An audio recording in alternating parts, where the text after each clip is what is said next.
Selamat datang di podcast Malam dari Pinggiran dan Selamat mendengarkan.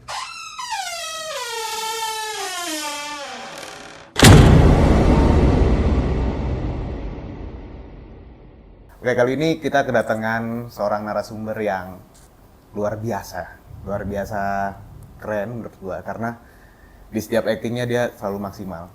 Kita langsung kenalan aja dengan Mas Gani Indra Bimo. What's up, What's up? man? Oke, Gila dipuji-puji gue jadi ngaceng, men. anjing. Enggak. Apa deh berarti ya?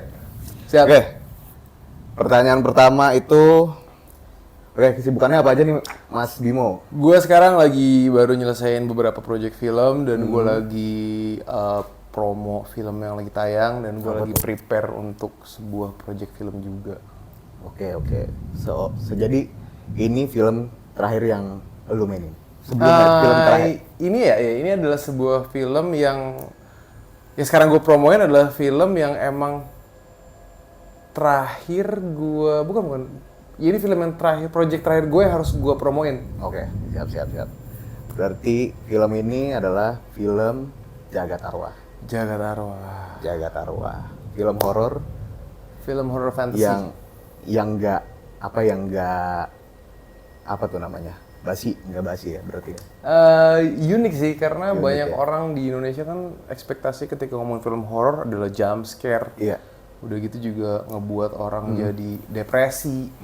Film horor yang menakutkan gitu ya, emang namanya juga horor kan. Iya. Cuman jangan lupa kalau Jagat Arwah adalah sebuah horor fantasi yang justru ngebuat sosok-sosok atau tokoh-tokoh yang karakter-karakter yang biasanya kalian takutin justru di sini jadi kayak sahabat lo gitu untuk menyelesaikan sebuah misi gitu. Jadi kayak unik kan, menarik gitu. Oke, di film ini. Ini kan film horor. Oke. Kita ngomongin film horor. Kita ngomongin pengalaman horor. Oke.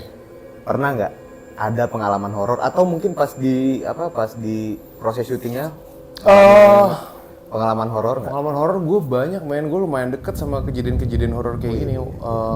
Karena bokap gue dulu dia adalah kayak istilahnya apa ya, dia tuh kayak orang zaman dulu kan suka ngabdi untuk sesuatu gitu kan. Dia tuh kayak orang yang punya kepercayaan terhadap klinik tapi yang bukan kejawen. Kalau kejawen kan untuk Sunda kan. Iya. Ini yang untuk daerah Sunda gitu, Pajajaran lah. Oh iya, oke. Jadi kayak Satria Pajajaran dan lain-lain. Jadi kalau bercanda-bercanda aing mau gitu, nah gue dulu sih ngeliat ya beneran jadi macan gitu. Jadi gue nggak berani bercanda kayak bukan aing mau nih, emang beneran jadi macan gitu. Dari maksudnya Bukan bokap gue ya, maksudnya gue Iya. sering lihat di circle bokap gue ada kejadian-kejadian kayak gitu. Terutama bokap gue dulu silat juga. Oke. Kejadiannya kayak gimana tuh? Tapi bukan itu yang mau gue ceritain, Max. Yang mau gue ceritain itu cuma satu dari sekian banyak hal yang gue rasain yang paling membekas yang ngebuat gue trauma tuh. Ya intinya adalah keluarga gue dekat sama hal seperti itu dulu sebelum sekarang akhirnya bokap gue udah tobat, udah ninggalin yang kayak gitu-gitu. Berapa lama itu dia bukan mengabdi apa ya bahasanya? Dulu bukan mengabdi juga sih. Percaya sama kayak gitu-gituan. Dia dalam tanda kutip bermain kali ya, dengan kayak gitu kan. Ya emang ya orang zaman dulu emang beda kali ya visinya gitu. Dulu belum ada sosial media, belum ada handphone men. Ya dimainin gitu kan. Dia gitu ada. Mainannya batu ya kan. Wah, mainannya roh gitu. Jadi ya mungkin itu funnya dia di zaman dulu. Cuman itu sekitar sampai gue SMP SMA. SMP SMA tuh gue umur 15-16 tahun, sekarang gue 37, jadi kayak sekitar 20 tahun lalu. 20 tahun yang lalu dan dia itu selama kurang lebih 15 tahun lah. Kurang lebih yang selama gue tahu sih dia sempet bermain sama hal yang kayak gitu ya. Dan yang bikin menarik nih, sekali waktu gitu ya nyokap gue tuh mengundang exorcism lah di rumah gue. Namanya salah satu exorcism yang terbaik di Bandung dulu namanya Ibu Marx. Ibu Marx itu salah satu pemimpin gereja di Bandung yang emang keahliannya adalah untuk mengatasi hal-hal yang berbau okultisme. Diundanglah ke rumah untuk melakukan pembersihan. di setiap sudut dicipratin air gitu kan, Iya. dicipratin air, ada orang yang mental gitu. Gue tuh masih kecil ngeliatin ini beneran atau bohongan gitu. Dulu belum zamannya di TV ada yang kejadian-kejadian gitu, belum ada. Jadi bener-bener gue ngeliat kayak ini bener nih orang mental-mental apa bohongan ya. Dan Iya. gue masih denial gitu kayak ya anak kecil yang gue dari kecil nggak pengen deket sama hal kayak gitu, tapi diliatin terus, dideketin terus. Tapi ada di lingkungan Ada di tersebut. lingkungan gue. Iya, oke. Jadi gue ngeliat itu. Sampai salah satu yang bikin nempel banget di kepala gue adalah Ibu Marx deket ke salah satu lukisan anjing bro. Lukisannya besar. Iya. Gue pencinta lukisan, Iya. tapi gue nggak pernah lagi mau koleksi lukisan gambar anjing. Karena Karena di hal saat ini. itu, iya karena traumatis ini. Iya, iya. Ibu Marx berdoa gitu kan, dalam nama Tuhan Yesus keluar kau bla bla bla bla, karena dari gereja kan, bla bla bla bla bla bla bla bla. Ini gue nyaksin, gue merinding anjir. Ada suara cewek ketawa kenceng banget, "Ih," terus nangis men, nangis. Itu lama gue merinding bro. Iya lagi. Eh, Itu sorry, dari lukisan itu suaranya. Dari lukisan itu gue ngeliatin kayak what the fuck gitu nih, lukisan bisa keluar suara, bisa keluar ini apa nih gue bilang. Tapi nggak lama si Bu Marx tuh kan gini ya, Iya. terus dia kayak dia ngikutin gitu sampai ke rumah gue ada pohon sukun, dia ke atas pohon sukun gitu dan bener suaranya jadi ke atas pohon sukun bro, kayak ada suara hihihi, makin kenceng pelan kenceng hilang, Anjir, jadi dari lukisan itu dibawa ke pohon sukun. dibuang. Iya. Anjir. Tuh, itu yang bikin salah satu kejadian yang ngebuat gue, Ji, bener tuh ya. Dan waktu gue lebih kecil lagi, Iya. gue lagi sakit, duduk di lantai bawah, rumah gue lantai 2 kan. Rumah gue lantai 2, rumah orang zaman dulu gitu bro. Iya, iya. Dan rumah gue tuh di atas bukit, daerahnya Edang Suanda, namanya di Bandung, tuh di Jalan Bandung, Suci, ya, pada ya. suka ke atas. Kanan kirinya banyak kuburan. Oke. Dulu belum ada perumahan, dulu bener-bener jungle banyak kuburan. Bukan kuburan yang gue serem, tapi kayak akses mau ke sana tuh lu mesti ngelewatin kayak struggling Pohon-pohon banget gitu, gitu ya. men. Iya. Iya. Dan energinya emang kayak gue nggak pernah ngeliatnya tiba-tiba wow gitu dari pohon enggak, tapi kayak energinya ada Kayak energi. bikin gak enak untuk lewat situ ya. Dan waktu gue kecil gue lagi sakit, duduk tiduran di lantai kayak di sofa gini, di nonton TV itu tangga. Gue lagi sakit nih, gue lupa demam berdarah atau apa gitu. Bokap nyokap gue lagi keluar, gue cuma sama mbak gue di dapur di belakang. Iya. Itu ada sosok putih turun bro dari tangga. Dari tangga. Iya tapi nggak ngelangkah ya, set ke bawah. Anjir. Terus gue nggak sadar. Besoknya gue dibangunin sama om gue. Gue sadarnya tuh dibangunin sama om gue karena gue sakit panas dan dokter bilang gue shock. Oh. Oke. Sosok putihnya itu berbentuknya apa? Kayak perempuan kah atau apa gitu? Gue jujur Atau ya gue emang blur aja. entitas aja sih, kayak putih aja, jubah putih iya, gitu. iya. Tapi nggak, gue nggak sampai ngeliat mukanya. Kayak asap putih gitu aja ya. Nggak asap. Baju putih. Anjir. Ini literally baju putih. Jadi solid warnanya. Solid. Nggak transparan. Enggak. Anjir. Beneran putih, nggak mungkin mbak gue. Dan beneran putih gue ngeliat itu. Oh. Terus gue tidur di kamar di atas. Banyak kejadian makanya. Iya nggak apa-apa. Salah satunya adalah gue ini tadi kan waktu kecil kan gue Iya. sakit. Terus gue agak gede dikit, gue ngelamin yang si lukisan itu. lukisan anjing. Itu tuh masih kurang lebih selisih 1 tahun 2 tahun lah sama kejadian yang tadi gue ceritain gue sakit sama lukisan. Ini lebih gede lagi men, pas gue udah SMA. Oke. Gue udah mulai olahraga. Karena gue kan dulu korban dibully, bilang gemuk lah segala macam. Oh iya? Iya, gue korban bullying men. Jadi gue olahraga. Setiap hari gue olahraga nih. Kamar gue di lantai atas. Iya. Karena gue deny sama hal-hal kayak gitu.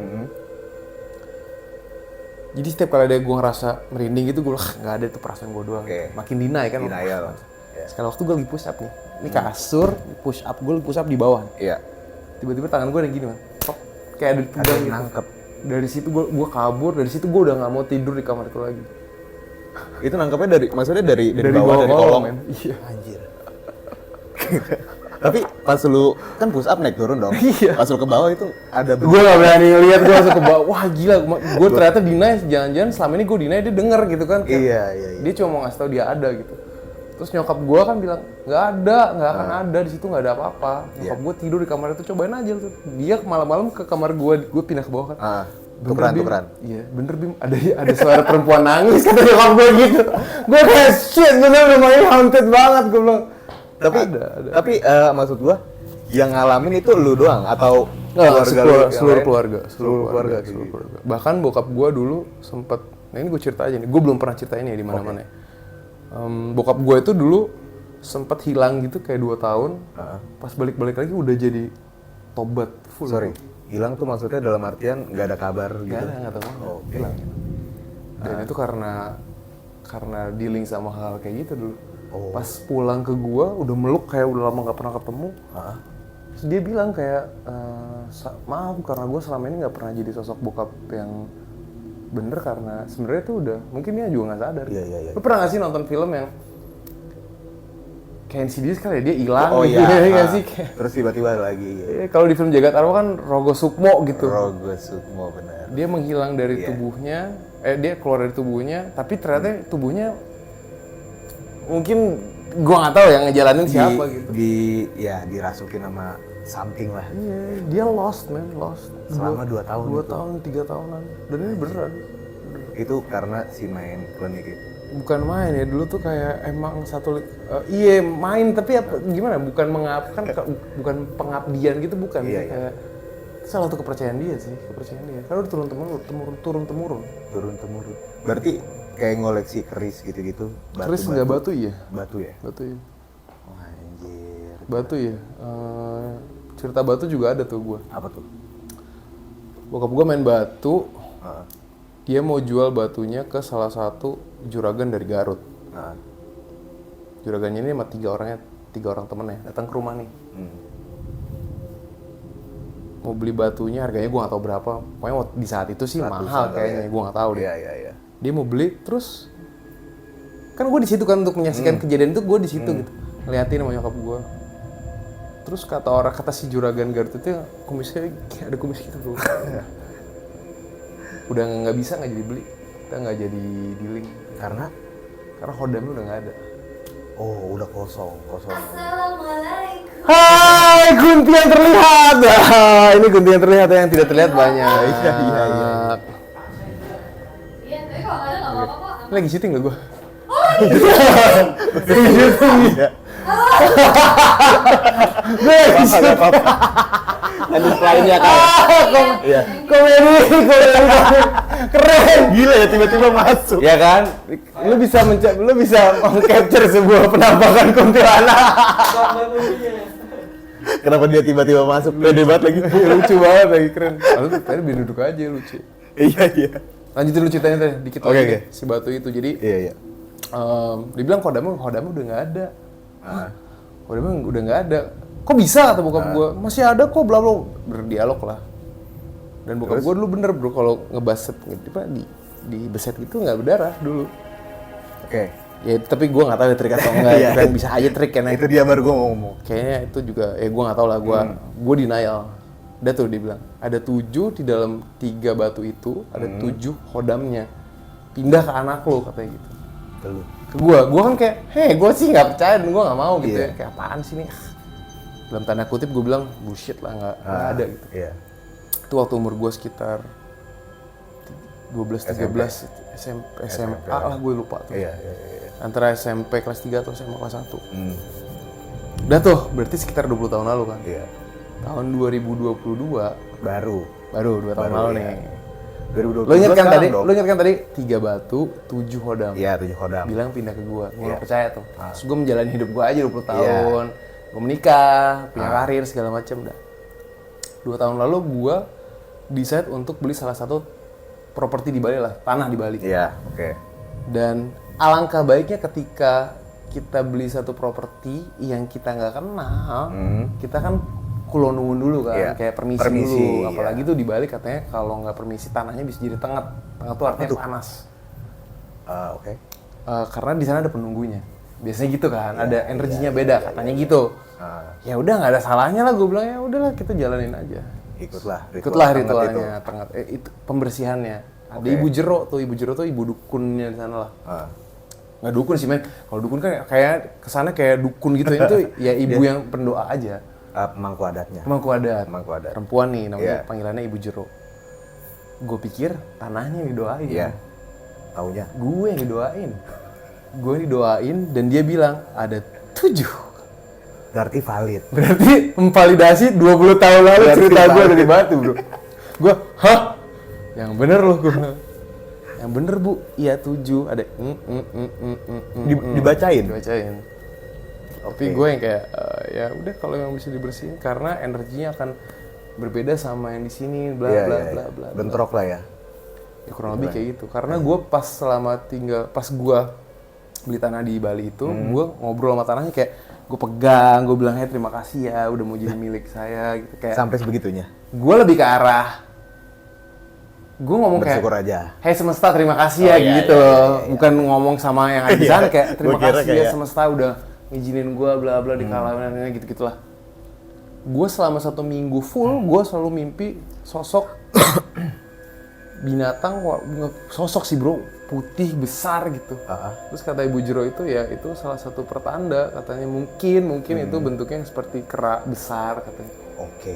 Oh oke, gue bilang ya oke lah, kera besar ya udah gue tato Hanoman gitu ya ada. Wih anjir keren. Jadi ada Jadi ini sebenarnya kodam lu. kayak gue nggak tahu cuma kayak ya udah tato ya lah gitu. Kodam lu. Kalau Hanoman kan itu kan kayak kepercayaannya orang Iya orang Hindu ya, kan. Hindu ya. Oke. Tapi bukan berarti gue ketemu Hanoman, cuman kayak dia bilang entitasnya Seperti itu. mungkin Iya. kera putih besar gitu. Jadi kera putih besar. Wih, ceritanya. Semakin gue deny, semakin gue dipepetin sama hal kayak gitu. Jadi udah. Berarti cerita ini berkesinambungan. Dari lu kecil terus gede ketemu sama bokap lu yang mau jual batu itu. Sorry bukan bokap lu apa? Temannya bokap lu. Mau Terus beli yang batu, dibilangin iya. kalau ada 7 makhluk yang ada di dalam diri lu. Iya yang ikut Indah dari batu. Yes. Divalidasi pas 20 tahun kemudian. lu beli rumah di Bali. Yes. Dan apa yang relate sama film ini, Ah. salah satu cerita yang mau gue ceritain nih. Ini gue simpen nih. Iya. Yang wajib gue ceritain adalah Oke. Andrea, kalau kata bokap nyokapnya dari kecil dia kan bisa ngeliat. Iya. Kalau bini gue tuh lebih sensitif, dia bisa ngerasain, dia bisa ngeliat. Dan dia dari kecil, dari lahir dia udah sering kayak digangguin sama genderuwo katanya. Bini gue orang Jawa, Iya. dia deket banget ngeliat sosok-sosok kayak gitu, raksasa besar, matanya merah, bla bla bla bla. Almost every single time, almost every single day. Jadi kayak kita lagi kayak gini terus tiba-tiba dia ngelihat. Dia sering ngeliat sosok yang kayak gitu dari kecil. Lu kebayang nggak betapa bahagianya gue ketika gue dapetin peran genderuwo dan bini gue pernah dia sering banget digangguin sama itu. Sekarang gue dapetin perannya kayak Peran genderuwo. kira kayak jangan-jangan emang semestanya mendukung gue untuk jadi genderuwo dan genderuwonya juga bilang gue di film ini jadi ya udah. Iya. Apa emang belajarnya dari genderuwonya langsung? Mungkin ya.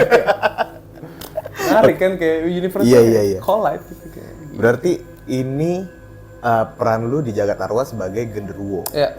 Genderuwo di sini bisa dijelasin nggak karakternya atau porsi dia di sini sebagai apa?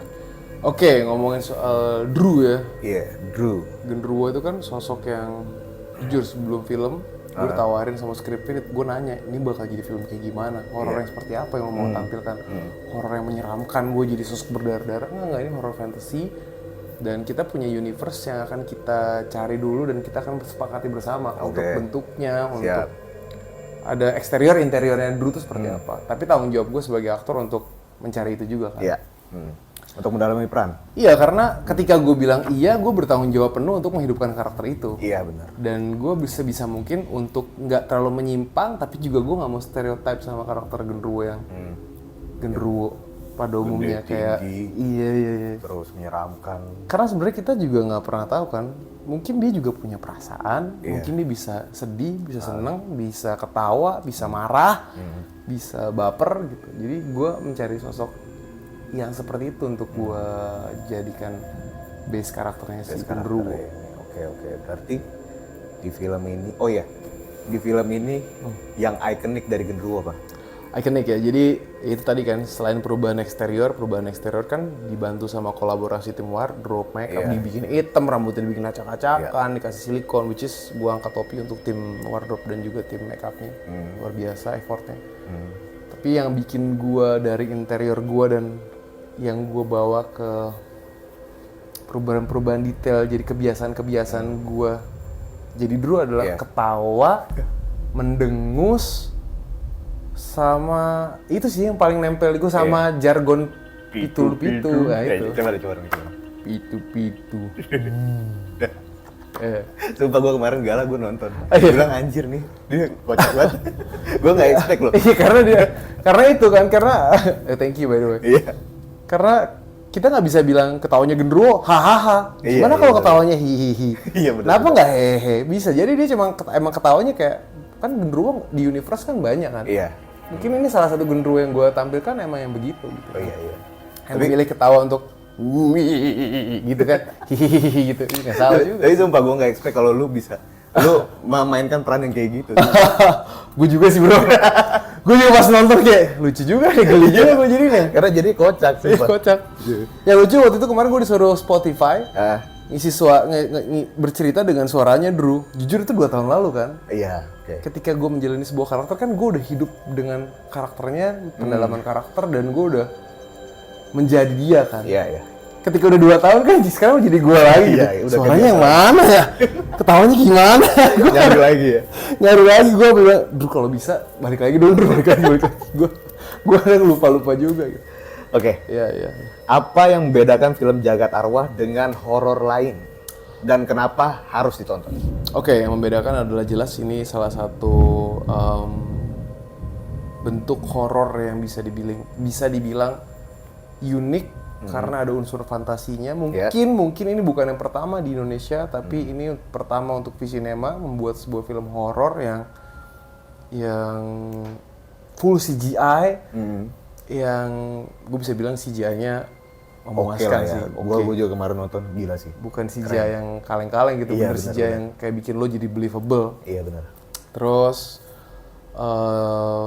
film horor yang adventurous yang bisa mengikuti perjalanan karakter utamanya yaitu Raga yang diperankan sama Ari Irham untuk menjabat sebagai Wangsa Aditya atau generasi Aditya yang punya tugas berat untuk menjaga keseimbangan jagat alam dan jagat arwah. Jadi menurut gua itu sih senjata utamanya Jagat Arwah. Kenapa kalian harus tonton? Karena banyak yang nonton membawa ekspektasi ketakutan. Ternyata pas nonton oh gila, cinema experience-nya gini ya gitu. Dan Tapi ini menurut gue baru loh.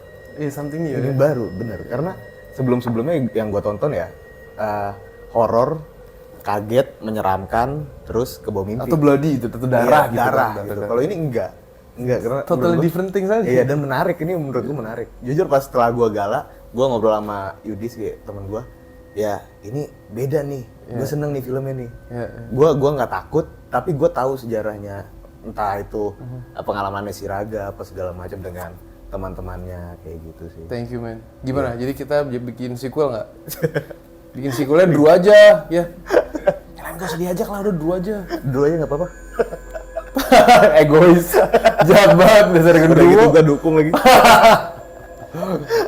Oke. Nanti biar si Kunti promoin buat Kunti, jadi ada Kunti dan Drew. Nanti bikin kayak spin-off gitu. Oh ya, by the way, dengar Jagat Arwah mau ada podcast. Nah itu akan rilis tanggal berapa kira-kira?